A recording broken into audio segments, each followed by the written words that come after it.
Where does Terry Rozier rank among the top point guards of the league? And what have we learned from Team USA so far in the Olympics? We'll break it all down on today's Locked On Heat.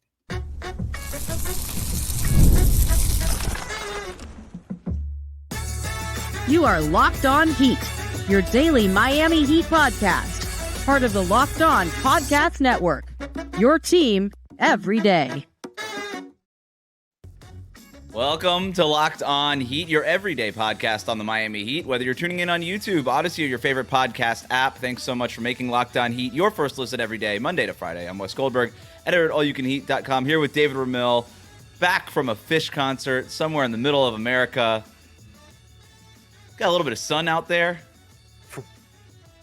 I got baked all right, that's for sure. Today's episode is brought to you by Game Time. Download the Game Time app, create an account, use the code LOCKEDONNBA for $20 off your first purchase. Terms apply.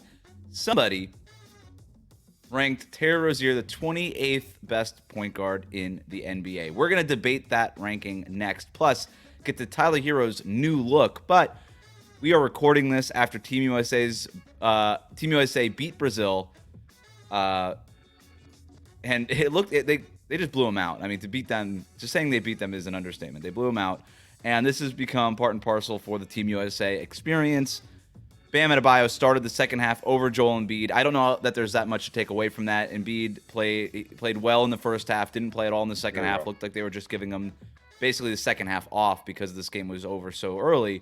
But, I don't know, noticeable at least that Bam was the one that they went in that starting lineup to start the second half. But look, we've talked a lot about Bam. His three-point shooting went 1 for 3 from three-point range in this game, although the one three-pointer came in garbage time, but whatever, who's counting?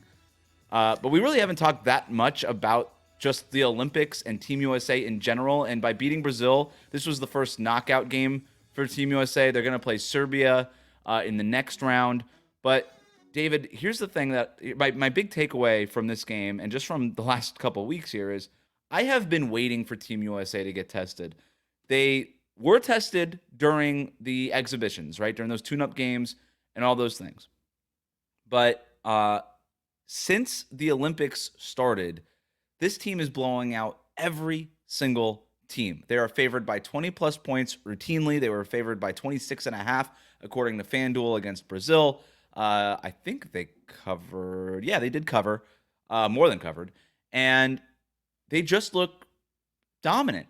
Like, they don't even need Joel Embiid, one of the best players, to play in the second half. They just blow these teams out. They outshot Brazil 58% to 42% overall. And Brazil, again, not the toughest draw, but did make it to the knockout stage. They're not a nothing team, right? And so no matter who has stood in front of them, they have just continued to pummel them. And Serbia is a much different test, right? They have the best player in the world in Nikola Jokic. Bogdan Bogdanovic is playing out of his mind so far in these Olympics. But if they don't get tested by Serbia, I just don't know that they're going to. I've been saying the whole time, they're going to get tested. They are going to get tested. They are going to get tested. And I feel a lot less confident about that the more I watch this team. I think it's a little cocky because I think Serbia, France, Germany, the teams that are remaining in terms of the knockout stage here, I think they're all very good teams. They all represent their own unique sense of challenges.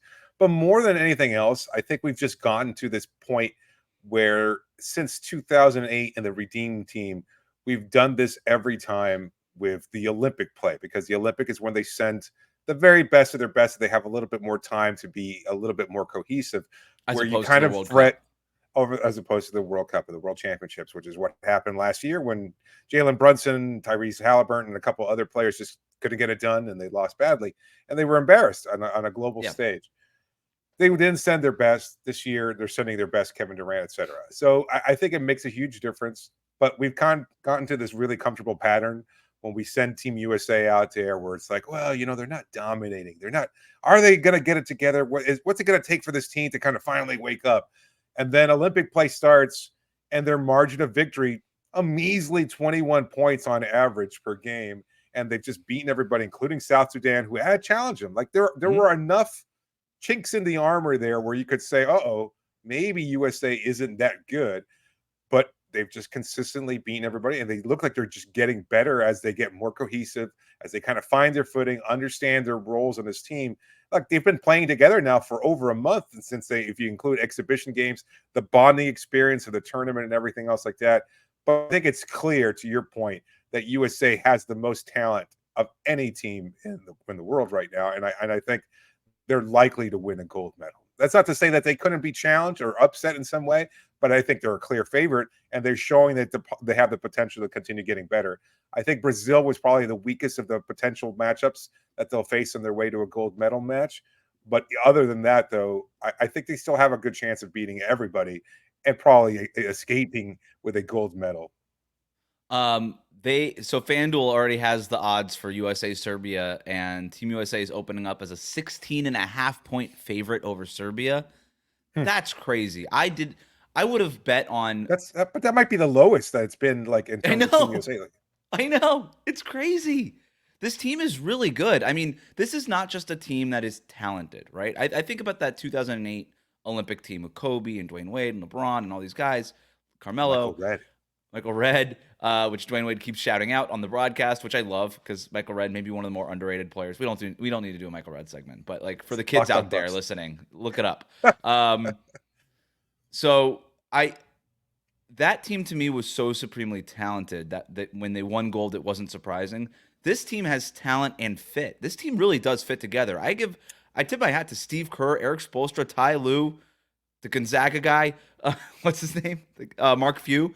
They have really put together a team that fits really well. And I give credit to the players also for buying in. Like Devin Booker emerging as a cornerstone starter for this team, basically pushing Kevin Durant and Jason Tatum out of the starting lineup. Those guys that most people penciled in into the starting lineup. He said, no, I'm going to be a starter because I'm going to evolve. I'm going to be a different player fundamentally than I am in the NBA. I'm going to do the little things. I'm going to crash the glass. I'm going to be basically souped up Derek White with the crazy shot making potential that I have at the NBA level. It's what he's done is crazy. What Bam and Anthony Davis how they have just fit in and not had a problem coming off the bench for a guy who clearly is not as good of a fit, but they understand, like, this is for the better of the team. Joel Embiid, if he's not starting, then what is he doing?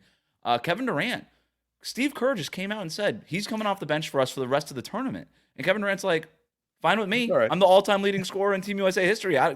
No skin off my back. I don't care. I'll live with it. Yeah. They're buying in. They fit really well. Shout out to Grant Hill too. I think that's I think he was pilloried earlier because of, taking Derek White over Jaylen Brown. And I think that was the right call. And we've talked about it before. And it just seems like whether Brown is a more talented player or not, I think White is the better fit in terms of a guy who sacrifices ego, doesn't care, doesn't need the ball, just does all the little things.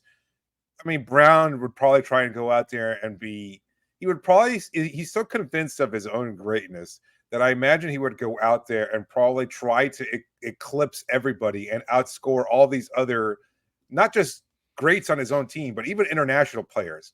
And he would just go out there and try and drop 30 in these Olympic contests, and he would probably upset the chemistry to some degree. He wouldn't. I don't think he would be the right fit for this team. Maybe he'll get that opportunity. All these guys are just so secure in who they are as basketball players at the NBA level. They're not trying to prove anything. I don't get that from Jaylen. Jaylen Brown, every time it's like, I'm not respected enough. Nobody respects me enough. Yeah. You know what? Bam Adebayo does that too. But he does in the media, he's like, I'm not respected enough. Like, he does do it. But on the court, he doesn't play like that. You know what I mean? Like, on the court, he always does he leads the league in box outs every year. The guy's an all-star. Every year, I've never considered that. Go ahead. Do you think he's a little I don't know, not needy? I don't know if that's the right word. Whiny? I don't think he does that. I know some fans probably grate from it, but I think he's a proper balance. I think he's asked. It's like, what's going on with the DPOY chase, and then he just lets loose and he goes, oh, I'm never gonna get the attention. He finally kind of releases about it. I don't know if Bam answers the question when he's asked. He doesn't go out of his way. That's the difference with Jaylen Brown. He's tweeting stuff and he's creating these media storms out of thin air. And then he responds to Grant Hill. When Grant Hill tells him he's like, oh, there's no conspiracy theory or anything like that. And then he goes back and he responds, says, to be called a conspiracy theorist or something like that is like an insult. And it's like, dude, you take yourself so seriously. Like, just relax a little bit. I don't know, man. Like, I know that's getting into nebulous waters, and I know he's become kind of a hero for a lot of people, especially in the Black community. For a lot of activism that he's done. But you just don't always need to open up your third eye and kind of be like, oh, what's going on behind the scenes? Right, Sometimes started it's pinning just the Nikes versus Adidas. Like, sometimes you just didn't get picked, dude. Sometimes you just didn't get picked. You just won Finals MVP. Don't tell me you never get respected. You have a Finals MVP. Right. You got picked over the best player on your team for the Finals MVP. We don't need to make this a whole Jaylen Brown thing, though. Bam Adebayo keeping up just any chance to pick on the Sure. Celtics, you know that. I've been tracking all of Bam's games, obviously his production for the Olympics so far. In terms of the 3-point shooting, which everybody always wants to know about, he did go 1 of 3 in today's game. That was after not making a 3-pointer and not attempting a 3-pointer in Team USA's final group stage game against Puerto Rico. But yeah, I mean, that was really the only game, the one against Puerto Rico, where he didn't attempt or make a 3-pointer. So 3-point shooting continues to be a thing for Bam. That was like my last point on Team USA. All right, coming up. A website ranked Terry Rozier the second worst starting point guard in the NBA. Are they right? We'll talk about that next here on Locked On Heat. Today's episode is brought to you by Game Time. Last minute killer deals, all in prices, their view from your seat feature, and their lowest price guarantee, all that and more. That's what lets Game Time take the guesswork out of buying tickets for anything you might be looking for, whether it's Major League Baseball, comedy shows, theater, or hey, even Fish concerts. Because guess what? Guess where I got my tickets for Fish? That's right.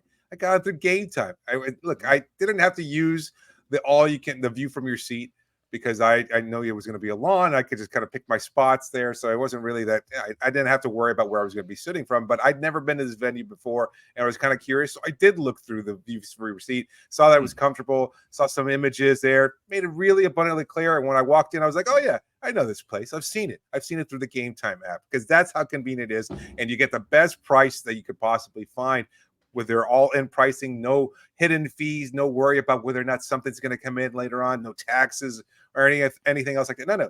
You get everything you need right up front. You're going to pay this much, and you walk out of there with your tickets. So next time you want to get tickets and you want to take all the guesswork out of buying those tickets, go to Game Time, download the app, create an account, and use the code LOCKEDONNBA. And you get $20 off your first purchase. Terms to apply, but you create an account and you use the code LOCKEDONNBA, and you get $20 off. Download Game Time today. Last minute tickets, lowest price guaranteed. We'll be right back.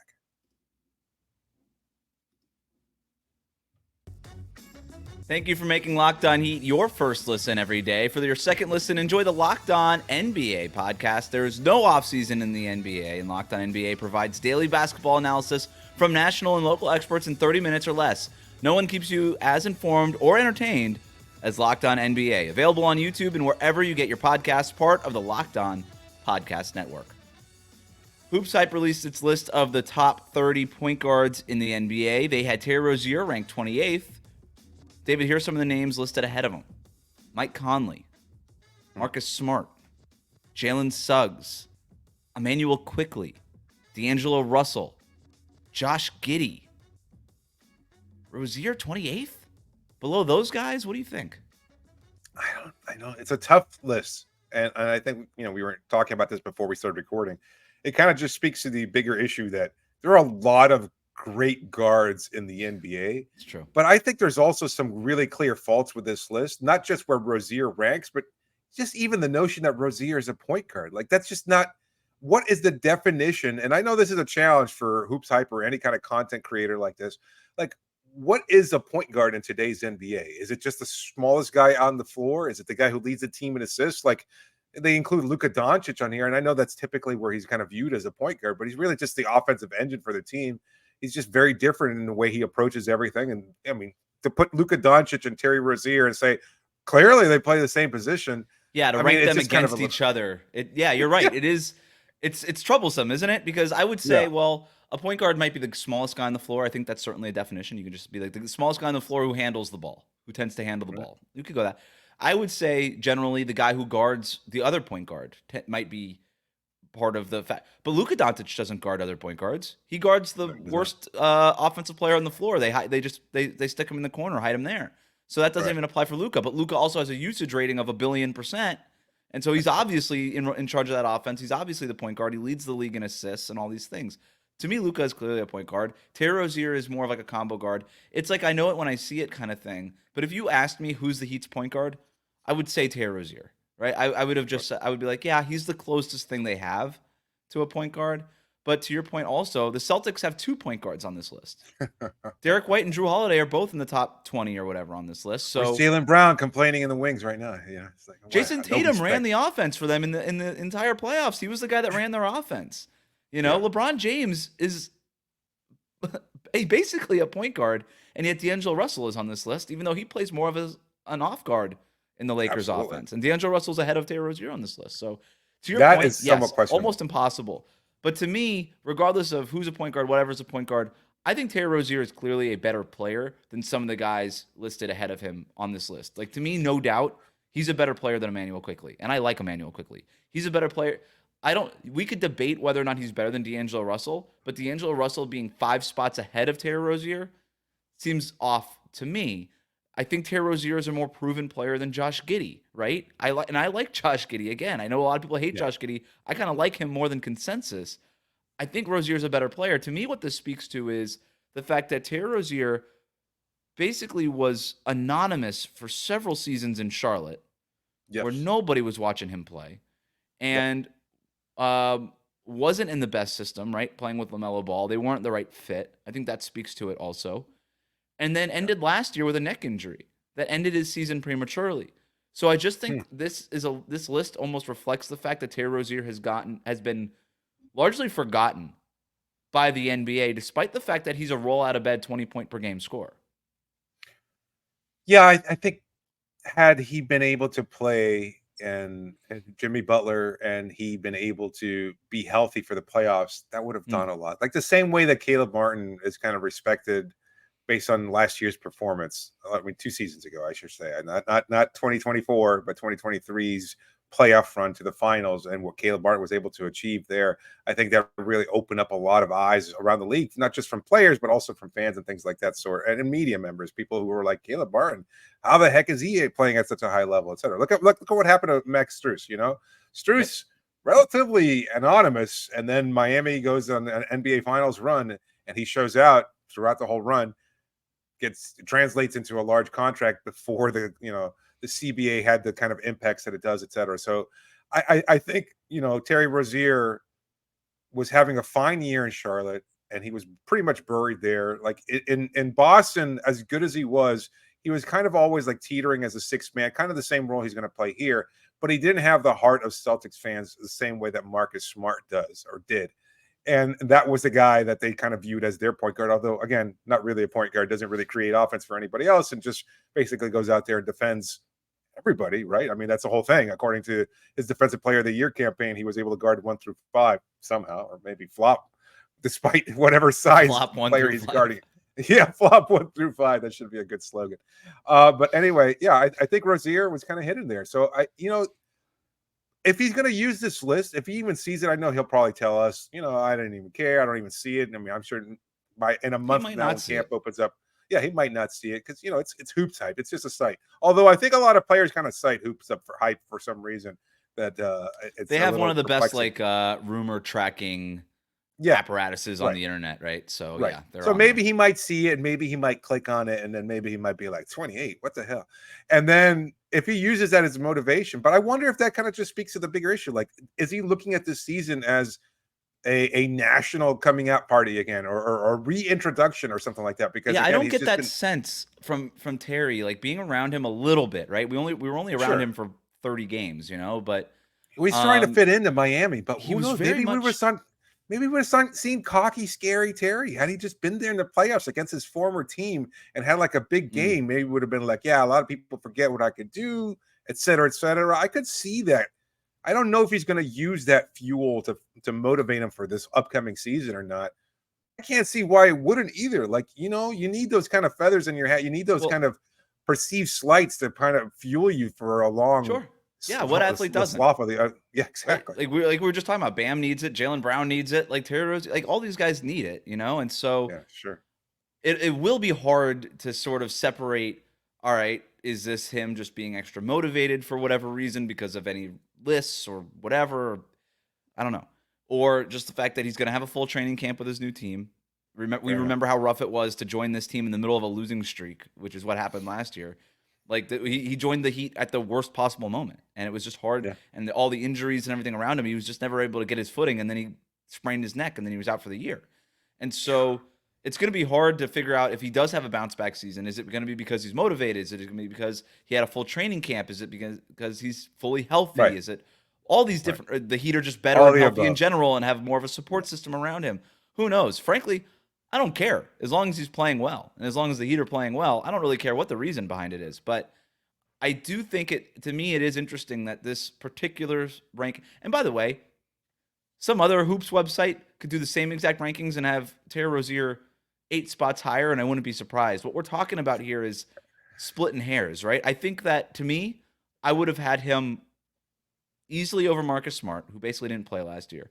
I would have had him over Quickly. I would have had him over Giddey, for sure. Over Conley, then we too, could, right? At this point? we could debate I'd probably have him over Conley, but we could debate. I would hear a Conley argument, and I would still have Suggs over him, and I would have, and to me, like he's right there with D'Angelo Russell. I don't get the Suggs. You love Suggs. Like you talked about this. Admittedly, I'm biased. I'm very biased there. So if you wanted to debate Rozier over Suggs, I wouldn't argue strongly against you. But I love my Jalen. A lot of people are. Look, if he was in Miami, we'd love his intensity, his defense, and everything else like that. But I mean, watching him be virtually unable to score for a whole season, that kind of, I think that kind of wears on you a little bit. To a certain degree, right? But to your point, like Rozier is everything that Suggs isn't, and Suggs is everything that Rozier isn't, right? In terms combine of the two, and it'd be all NBA. Right? Yeah, yeah. Put them together, and you got maybe you have the 20th best point guard in the NBA, according to. So, I don't know, but they have Fred VanVleet at 20. So to your earlier point, there's just so many good. Fred VanVleet's awesome, and he's the 20th point guard in the league. So there's so many good guys here. So what we're really doing is we're not talking about should Terry Rozier be in the top 15. I don't think anybody would put him in the top 15 on this list against the players on this list. We don't have to name the entire list of players here, but we're talking about maybe 5 or 6 spots. And so ultimately, just what has to happen is Terry Rozier just has to have an awesome season. That's essentially what has to happen here. All right. Speaking of guards, Tyler Herro has a new look, but does that mean anything for him on the court? David, I have a crazy theory. It's not going to surprise you, but it might surprise some of our listeners. We'll talk about that next. Today's episode is brought to you by eBay Motors. Passion, drive, and patience. The formula for winning championships, that's also what keeps your car alive. And eBay Motors has everything you need to maintain your vehicle and level it up to peak performance. Superchargers, roof racks, exhaust kit, LED headlights, and so much more. Whether you're into speed, power, or style, eBay Motors has you covered. And with over 122 million parts for your number one ride or die, you'll always find exactly what you're looking for. And with eBay Guaranteed Fit, your part is guaranteed to fit your ride every time or your money back. Because with eBay Motors, you're burning rubber and not cash. With all the parts you need at the prices you want, it's easy to make your car the MVP and bring home huge wins. Keep your ride or die alive at ebaymotors.com. Eligible items only. Exclusions do apply, and eBay Guaranteed Fit only available to U.S. customers. We'll be right back.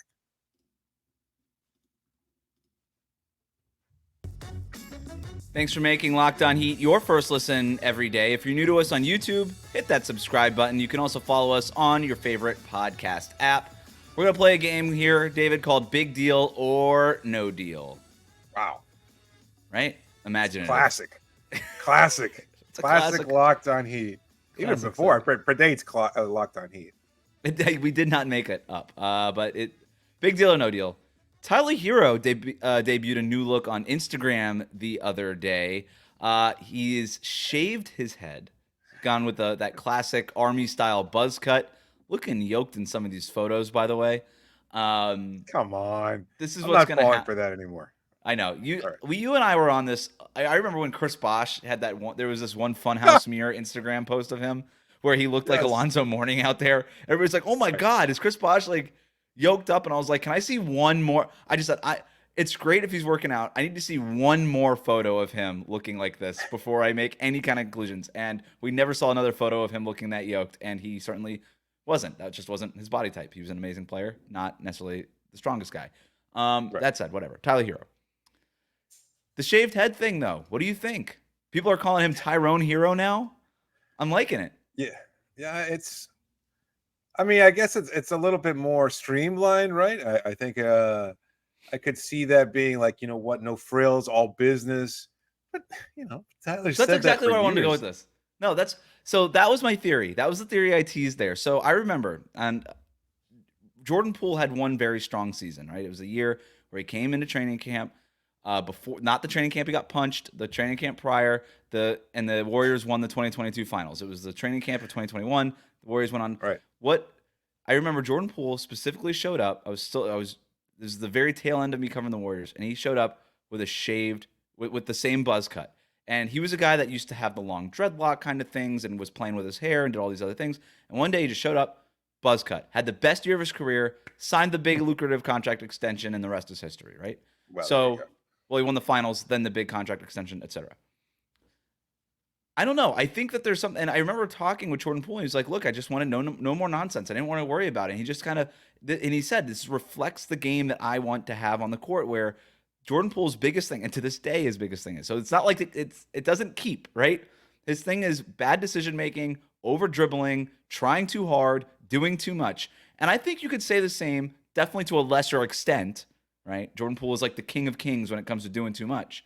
But with Tyler Herro, sometimes he's doing too much, right? Sometimes it's enough to just catch, shoot the three-pointer. You don't have to dribble into a contested two-pointer. You don't have to do all that stuff. I definitely think it's a fair critique of Tyler Herro's game. But if he's going to buzz his head, and if he comes into training camp, and we're talking to him on media day and in Boca Raton in October, and he's saying, I just want a no-frills game. I want to streamline my game. It's all business. All these words that you just used, David, and all these things where I'm just simplifying my entire life. I'm simplifying my game on the court. I love that. I love that as a whole concept for Tyler Herro. I love it. This is like when a musician comes out with like a new album and they have sort of a whole new aesthetic around the album and a way that they talk around the album and all these things. Tyler Herro's getting ready for it's hero season, baby. Like, and we've got this whole new aesthetic and we got a whole new approach, and I'm excited for it. The difference, though, is that when you're talking about music or anything else like that, that's art, and basketball, as artistically aesthetic. Don't tell basketball players that. Some of them call it art, and Tyler Herro is definitely artist, not scientist, when it comes to basketball. Maybe to his detriment sometimes. Yeah, I'd be happier if he puts an Instagram post up with like a lab coat and like safety goggles or something like that. Because then he could I could hashtag yes. I was just going there. Hashtag back in the lab. No. If I don't see anything with Drew Hanlon with this summer with him, I'll be happy. Like enough with the one-on-one dribble who in and do you out think dribble was holding moves. the clips on that? I think Drew Hanlon was probably the guy shaving the head. I don't know. Like with Tyler, I could see like countless minutes, maybe even close to an hour of like infinite number of poses. Like, when am I getting the right lighting for this photo, etc. Is he going to sport the headband, no headband look? Like, I mean, he's going to spend entirely too much time. Like, come on. Like, I don't even know. What is that piece of furniture he's standing in front of that? It looks like is that a mirrored it's something wardrobe? This Instagram post was advertising something. I cut the caption out because no free advertisements, but I'm not like sure. It's some sort of sauna X-ray science. Oh, is that what thing. it is? Oh, okay. Well, he's something tall, like so that. I was I thought it looked like that, but he's kind of tall, so I could see why he's a little outsized for it. But I guess he can still fit in there. Yeah. Either way, though, I mean, it's just a little too intense. Last year it was so much with the headband and the hair and how am I going to do it and it's going to grow out. And look, like I'm guilty. Just I'm doing the whole hair thing also, but it's fine. But I'm also nobody accused me of taking too many long 2-pointers in a basketball season. You know what I mean? I mean, yeah, I get it. It's fine. I with Tyler, like that's okay. I don't think Jaime's game would change any if he changed his hair. Yes, it would. If he shaved his head. Of course it would. Of course it would. Are you crazy? He would. You think if he shaved his head, he would be out of the league? His power comes from his hair. I think it's the opposite. I think it's the opposite for Jaime. Yeah, I think it's Samson. Of the wow. Okay, so he can't dribble unless he has long hair. He also can't shave his face. Yeah, he can't. No, you got to keep the goatee. Which he did before Team Select, right? Or no, that was before he went to Italy or Europe for something, but I can't recall exactly. No, he's got to come back and Jaime's got the look, man. It's like Anthony Davis and his unibrow. You can't, like, it's just part of you. You can't get rid of it. Maybe. I don't know. I think Tyler, like, you know what? I think he's going to be just fine. Let's hope so. So, all right, big deal or no deal. So you're going no deal. You're going no deal on this. I'm going absolutely no deal. Deal, if you will. I'm going big, fat, Huge deal. humongous deal. This is the biggest deal.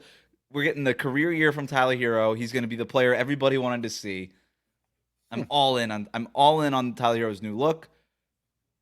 I think he's got the right mindset, and it's exactly what he needs to do. So watch out. All the Tyler Herro haters out there they're going to be turned by Tyrone Herro. I think is what's going to happen here.